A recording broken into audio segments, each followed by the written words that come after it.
We are going. The history of this agency is marked with broken barriers, once viewed as impossible, with science fiction turned reality, with innovations that have spun industries all their own, and with demonstrations of peace for all humankind. We soar in the skies of our home planet. We maintain a human presence just outside of gravity, and we touch points all across the solar system and beyond. We're going back to the moon, and this is why. The moon is a treasure trove of science. It holds opportunities for us to make discoveries about our home planet, about our sun, and about our solar system. The wealth of knowledge to be gleaned from the moon will inspire a new generation of thought and action. Without fail, every major program and mission NASA has invested in has led to technologies and capabilities that have shaped our culture. The breakthroughs of the Artemis era will define our generation and the generations to follow.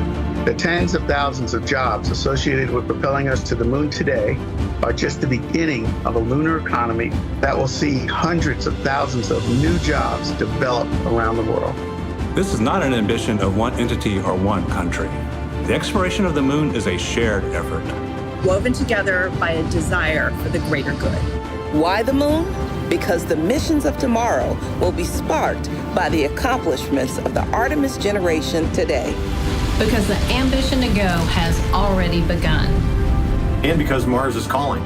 We need to learn what it takes to establish a community on another cosmic shore. So let's camp close before pushing out.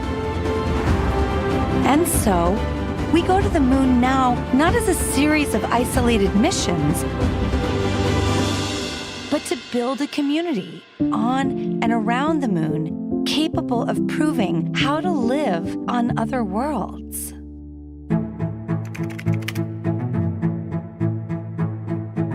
We'll use the lessons from more than 50 years of peaceful exploration to send a new generation to the lunar surface to stay.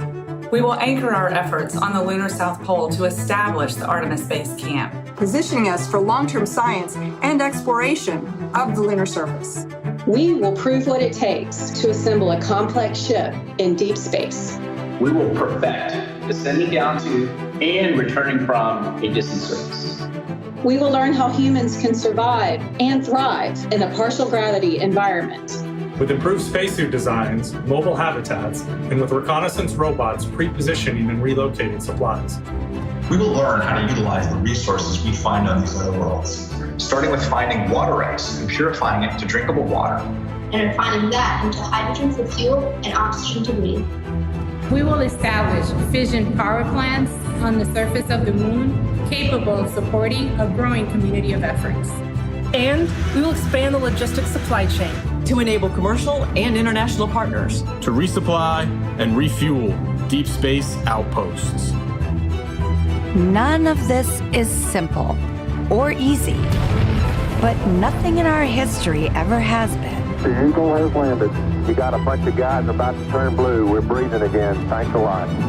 This kind of continuous lunar presence is a natural extension of all that we've learned in low Earth orbit.